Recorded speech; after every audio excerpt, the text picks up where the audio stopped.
Баршаңызға сәлем. Бүгін сіздермен бірге қарын бүрме жасайтын боламыз. Қазақтың ұлттық тағамдарының бірі өте дәмді болып шығады. Видеоны соңына дейін қарап, міндетті түрде жасап көруге кеңес беремін.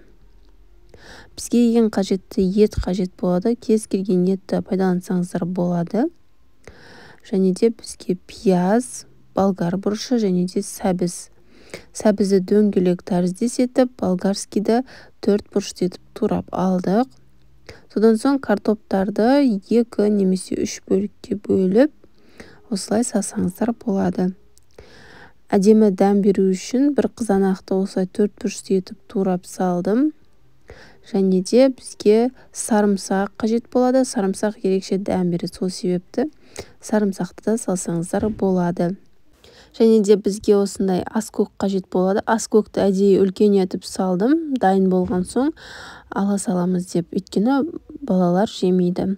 Енді бізге дәміне қарай тұз, қара бұрыш, паприка, өзіңізге ұнаған кез келген дәмдеуіштерді салсаңыздар болады.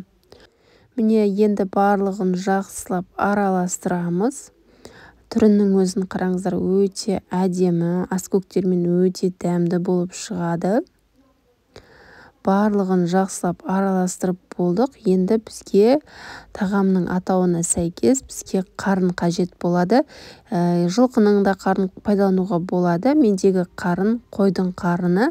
Қойдың қарнын жуып тазаланған ішіне осындай аскөктерімізді, еттеріміз барлығын орналастыратын боламыз. Үйіңізде қабырға болсын, қазы болсын, барлығын салуға болады.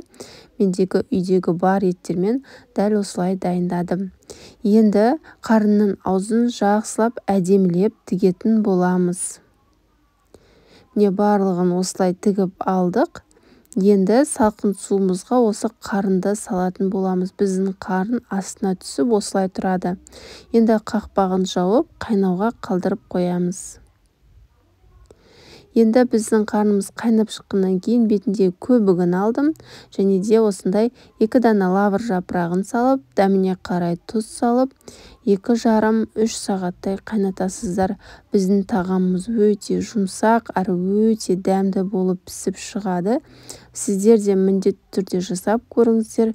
Сіздерге ұнайтынына сенімдімін. Өте дәмді, әрі өте тойымды тағамдардың бірі. Достар, сіздерден кері байланыс күтетін боламын. Видеоға лайк басып, төменге өз пікірлеріңізді қалдырып кетуді ұмытпаңыздар. Барлықтарыңыз пікірлеріңіз мен үшін маңызды. Видеоны соңына дейін қарап тамашалағандарыңызға үлкен рахмет. Сіздермен болған ләззат.